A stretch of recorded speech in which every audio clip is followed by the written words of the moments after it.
Coucou tout le monde, c'est Lydie et bienvenue dans cette nouvelle vidéo. Alors ici, à la demande de beaucoup d'entre vous, j'ai décidé de faire une vidéo sur l'aquarelle. J'ai eu énormément de questions, de demandes sur Facebook, notamment concernant l'aquarelle. Donc voici cette petite vidéo qui, j'espère, vous éclairera sur cette technique. Alors pour ma part, l'aquarelle à la base n'était pas une technique que j'aimais. J'ai découvert cette technique réellement quand j'ai fait mes études artistiques. J'ai dû acheter le matériel et m'exercer sur toutes ces techniques qu'on nous oblige à apprendre, comme le lavis ou les glacis, et dès que j'ai pu ne plus y toucher, j'ai arrêté. C'est le scrap qui m'a donné envie de ressortir ma vieille palette qui était dans le fond d'un tiroir, et depuis, j'en fais tout le temps de l'aquarelle. Alors, la première chose que je vais aborder dans cette vidéo, c'est le matériel. Le matériel est très important dans l'aquarelle, car il suffit que vous n'ayez pas le bon pinceau, le bon papier, et le résultat sera jamais comme vous l'espériez. Personnellement, je vais parler de la marque d'aquarelle par excellence. Pour moi, c'est Winsor & Newton, donc c'est celle que vous voyez ici. Leurs aquarelles sont d'excellente qualité. C'était la marque qu'on m'avait imposé d'acheter aussi pendant mes études et maintenant, après 10 ans, je comprends vraiment pourquoi. Alors, je ne dis pas que les autres sont pourries, loin de là, mais je préfère parler de celles que j'ai et que j'ai pu tester que de parler de celles que je n'ai pas et que je n'ai jamais utilisées. Alors, comme vous pouvez voir, il y a des plus petites palettes avec un nombre limité de godets et il y en a des plus grandes. Dans chaque palette, il y a du blanc. Alors, si je me souviens bien, le blanc, c'est du gesso, ce n'est pas de l'aquarelle et je ne sais pas vraiment pourquoi, enfin à quoi ça sert parce que je n'en ai jamais utilisé et j'ai toujours appris à utiliser le blanc du papier pour les blancs de mon dessin. Donc je ne sais pas pourquoi il y en a, peut-être que quelqu'un qui regarde cette vidéo pourra répondre à cette question. Dans ces palettes, il y a aussi un petit pinceau. Personnellement, je les trouve trop petits, je les utilise pas. Ils sont pas confortables à tenir, alors je les utilise jamais. Ils sont à chaque fois dans ces boîtes que je les laisse dedans et au final, je les utilise pas. Donc pour le papier, si vous voulez faire de l'aquarelle, il faut acheter du papier aquarelle. Ce papier est idéal pour travailler avec l'eau sans qu'il ne gondole et même s'il le fait légèrement, il prend toujours sa forme initiale au séchage. Il y a différents grammages de papier, tout dépend de la quantité d'eau qu'on va utiliser. Ici j'ai pris un gros grammage de 300 grammes, ce qui est assez épais. Au niveau de la marque, je change souvent, je ne vois pas forcément de différence. Je pense que le grammage est le plus important pour moi. Ici, c'est du Canson, c'est généralement la marque que je prends pour tout type de papier, du papier dessin et autres. Et ensuite, la troisième chose importante dans l'aquarelle, c'est le pinceau. Alors le pinceau idéal pour l'aquarelle, c'est ce qu'on appelle les petits gris. Ce sont des pinceaux en poil d'écureuil. Ils ne seront bientôt plus sur le marché. Vous comprendrez évidemment pourquoi. Mais il y a maintenant des pinceaux en poils synthétiques qui sont tout aussi bien. D'ailleurs, je n'ai quasi que des poils synthétiques. Seulement ces deux petits noirs que vous voyez ici sur le côté sont des petits gris à poils d'écureuil. C'est les deux seuls que j'ai donc qui sont pas synthétiques. Donc dans les pinceaux, on va distinguer les pinceaux à poils durs et les pinceaux à poils doux. L'aquarelle se travaille avec le pinceau à poils doux. Plus c'est doux, mieux c'est. Généralement, je les teste sur ma main. Si ça ne gratte pas, que c'est vraiment doux, pour moi c'est bon. Il faut essayer d'éviter un maximum les pinceaux qui perdent leur poil. Ça, c'est vraiment le pire, surtout quand on fait de l'aquarelle. Ensuite, dans les pinceaux, on va distinguer leur forme, leur coupe, mais moi, un des pinceaux que j'utilise mais vraiment tout le temps, c'est le spalter, donc c'est celui que vous voyez ici. Le spalter, c'est ce gros pinceau plat en forme rectangulaire, et ceux que j'utilise donc sont ceux à poils doux, car il existe aussi les spalters à poils durs. Alors il y en a chez Action qui sont plutôt pas mal, mais si jamais un jour vous voulez investir dans un bon spalter pour faire de beaux dégradés comme moi, prenez la Da Vinci, c'est une marque que j'affectionne vraiment particulièrement.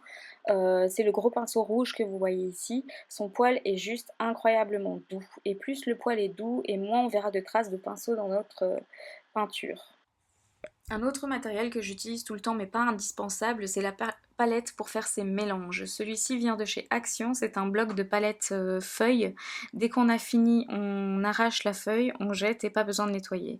Sauf quand on utilise de l'aquarelle ou avec une lingette, un petit peu d'eau et c'est vite nettoyé et réutilisable. Dans l'aquarelle, pour faire de beaux dégradés, il faut faire de bons mélanges. Plus notre mélange est bien, plus notre dégradé sera bien. Et je pense que d'expérience que le mélange est important dans toutes les peintures. Personnellement, je travaille beaucoup à l'acrylique et je passe plus de temps à mélanger et préparer ma couleur que de peindre. Alors dans cette vidéo, je vais vous montrer des choses qu'on peut utiliser dans le scrap, surtout étant donné que ma chaîne ne montre exclusivement que des rayes à scrap, vaut mieux pour vous qui regardez que je vous montre quelque chose que vous utiliserez dans votre scrap aussi, d'autant plus que l'aquarelle et tous les produits dérivés aquarellables commencent à prendre de l'ampleur dans le domaine du scrap. Donc voilà, ce que je vous montre ici sera parfait pour votre scrap, donc, mais ce n'est pas une vidéo pour ceux qui veulent devenir de grands aquarellistes. D'ailleurs, je n'en suis pas une moi-même, loin de là. Je suis plutôt une peintre qui travaille dans la couche, dans la matière comme l'acrylique et la peinture à l'huile. D'ailleurs, ça se ressent dans mon aquarelle, je vous montrerai ça un petit peu plus loin dans la vidéo. Alors ici, premièrement, ce que je fais, c'est une technique qu'on appelle le lavis dégradé. Le lavis, c'est la surface dans laquelle l'aquarelle sera diluée avec de l'eau. On peut humidifier à l'avance le papier puis passer avec de l'aquarelle ou comme moi, préparer sur le côté mon aquarelle diluée avec de l'eau. Pour faire un bon dégradé, c'est trouver aussi le juste équilibre entre le dosage d'eau et l'aquarelle. Mais ça, c'est quelque chose qu'on maîtrise avec le temps et l'entraînement. Il m'arrive de préparer mes couleurs sur ma palette avec un pinceau à poil dur pour bien diluer les pigments de mon aquarelle. Ensuite, de façon très simple, avec mon pinceau, je trempe dans ma première couleur, je fais un premier trait, je passe dans ma deuxième couleur, je continue mon dégradé en commençant à la moitié de mon premier trait et ainsi de suite avec ma dernière couleur. C'est l'eau qui va diluer les pigments entre eux et faire un bon mélange pour faire un beau dégradé. Il ne faut pas aller trop vite ni trop lentement. Si on est trop lent, le papier risque de boire l'aquarelle et après de faire une démarcation avec le deuxième trait. Ensuite, ce que je fais ici est ce qu'on appelle le glacis. L'aquarelle a de particulier qu'on peut superposer ses couches. Elles ne se mélangeront pas si les couches en dessous sont bien sèches. On peut superposer des couches de même teinte pour rendre la couleur de plus en plus foncée ou superposer des couches de teintes différentes comme moi ici par exemple. Donc le glacis, c'est une des caractéristiques de l'aquarelle que tout le monde s'entraîne à faire quand on commence l'aquarelle. Mais si vous êtes impatient comme moi, je vous conseillerais de travailler sur plusieurs projets aquarelles en même temps, car avec l'aquarelle, il faut souvent attendre, et si on n'attend pas assez comme ici le glacis, ben, ça ne fonctionne pas. Dans les dégradés, il y a les dégradés polychromes en utilisant plusieurs couleurs comme j'ai fait en premier ici, et les dégradés monochromes d'une seule couleur qu'on va rendre de plus en plus clairs. Donc qui seront de plus du foncé au plus clair. Alors pour faire ces dégradés, il y a deux manières. Soit vous préparez à l'avance dans votre palette, comme moi, des couleurs, vos couleurs de plus en plus claires, donc vous ajoutez de l'eau. Et ensuite, vous trempez votre pinceau au fur et à mesure dans vos couleurs qui sont préparées sur le côté. Ou alors, deuxième possibilité, et pour celle-là, il faut maîtriser un minimum la technique, c'est de préparer sa couleur la plus foncée et de tremper son pinceau dans l'eau, dans notre pot d'eau, au fur et à mesure qu'on fait se dégrader. Mais bon, pour ça, il faut une certaine expérience et je vous conseillerais de faire ça un peu plus tard. Moi, je vous conseillerais de préparer votre couleur. Par exemple, si vous prenez le bleu, de la préparer du plus foncé au plus clair dans votre palette. Une autre particularité de l'aquarelle, c'est que tant que c'est pas sec, on peut retirer la couche d'aquarelle pour faire apparaître le blanc du papier. Par exemple, dans l'idée de faire des nuages, on passe avec un mouchoir sec, on éponge et le blanc du papier apparaît. De même que si on a raté ou débordé, on passe avec un mouchoir et le blanc du papier apparaît. Donc quand on fait de l'aquarelle, équipez-vous toujours d'un mouchoir à côté. Ensuite ici je vais vous montrer la technique où on a d'abord mouillé son papier et ensuite on va déposer des pigments d'aquarelle dessus. Je dessine au préalable la silhouette d'un chat, ensuite je fais piquer mon pinceau dans les couleurs de mon choix et déposer l'aquarelle sur le support papier qui est mouillé. Vous voyez que ça réagit tout de suite et que la couleur va s'étendre dans la surface mouillée du papier mais n'ira pas plus loin, elle est limitée. Si vous mettez des couleurs différentes, elles vont fusionner entre elles et c'est aussi une autre manière de faire un dégradé. Ensuite, je vous montre à côté comment je travaille sans mouiller le papier. Alors, dans l'aquarelle, on travaille du plus clair et on finit par le plus foncé. Donc, vous voyez que j'ajoute petit à petit la couleur, mais que j'ai commencé par un très clair. Et c'est aussi important de laisser un petit peu de temps au papier pour boire l'eau parce que sinon tout se dilue et si on veut mettre un petit peu de relief, un petit peu de profondeur dans notre couleur, alors il faut attendre un petit peu que ça sèche. Donc pendant ce temps-là, je prépare un fond coloré d'une feuille d'arbre un peu à côté et je vais aussi laisser sécher et je reviens à ce moment-là à mes montagnes. Je vous montre ici une autre possibilité de faire un dégradé avec un spalter, c'est de déposer sur son pinceau deux couleurs assez diluées et ensuite dans la ligne sur le papier, les couleurs fusionneront à l'aide de l'eau. Si elles ne fusionnent pas, c'est qu'il n'y a pas assez d'eau, donc là il ne faut pas hésiter de repasser par-dessus avec de l'eau. Je reviens ensuite sur ma feuille pour faire en plus foncé les lignes et les nervures de ma feuille d'arbre. Ensuite, ici, je vais vous montrer comment faire la technique des ombres et lumières à l'aquarelle. Ici, j'ai pris l'image de la goutte, mais ça vaut pour toutes les formes et pour tout ce que vous pouvez faire dans les dessins ou autres. Donc, je commence avec la palette Winsor & Newton et je vais continuer avec les palettes Prima. Donc, j'ai fait l'acquisition dernièrement et je vais vous dire un petit peu ce que j'en pense. Alors, premièrement, je prépare ma couleur qui est assez diluée et je fais une forme de goutte avec que j'aquarelle sur toute sa surface.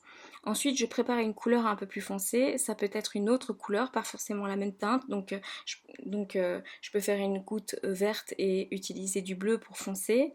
Et je passe sur le bord droit de la goutte, donc juste sur le bord droit et je descends vers le bas et je ne touche à rien d'autre. Je laisse ensuite les couleurs se mélanger et faire un dégradé. Donc même chose avec une goutte jaune orangée, je commence avec le jaune, ensuite avant que ça sèche rapidement, j'ajoute un trait d'orange, toujours assez dilué, jamais pur, sur la droite de ma goutte. Et je fais une troisième goutte rose mauve. Ensuite, je sors mes palettes Prima aux couleurs pastel et j'essaye ça avec vous. Je vais faire 3-4 gouttes de la même manière que je viens de faire avec la palette Winsor et vous pouvez déjà voir que les couleurs ne se mélangent pas aussi bien. Du coup, vous remarquerez qu'ici, mes ombrages ne sont pas aussi bien qu'avec les Winsor. Donc, je pense que c'est dû au fait que les aquarelles Prima, pour que la marque puisse proposer de si beaux coloris, donc par exemple ici, c'est des coloris pastels, c'est parce que les godets ne sont pas de l'aquarelle pure. En tout cas, c'est ce que je pense moi. Pour faire une couleur pastel, il faut mettre du blanc dans cette couleur. Et le blanc qui se trouve dans ces couleurs ici, bah, ça peut être du gesso, ça peut être de la gouache. Je ne sais pas trop, mais je pense que c'est ça qui fait que mes dégradés des gouttes ne soient pas parfaites. Vous pouvez voir qu'il y a une démarcation dans certaines de mes gouttes. Donc ça veut dire que mon dégradé n'est pas bien. J'en profite aussi pour vous montrer la palette Prima avec les couleurs dorées et cuivrées. J'ai craqué pour toutes leurs palettes et pour celle-ci j'en suis assez contente. J'essaie aussi de faire mes petites gouttes dorées.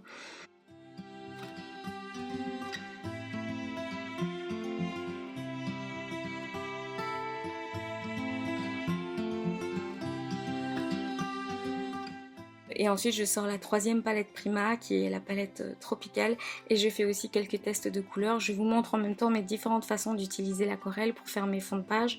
Donc j'utilise aussi donc avec mes spalters, donc les pinceaux et aussi avec les plaques acryliques. Donc voilà, je ne suis pas déçue de mon acquisition des palettes Prima parce que ça reste des palettes avec de très belles couleurs très attirantes que j'utiliserai tout le temps.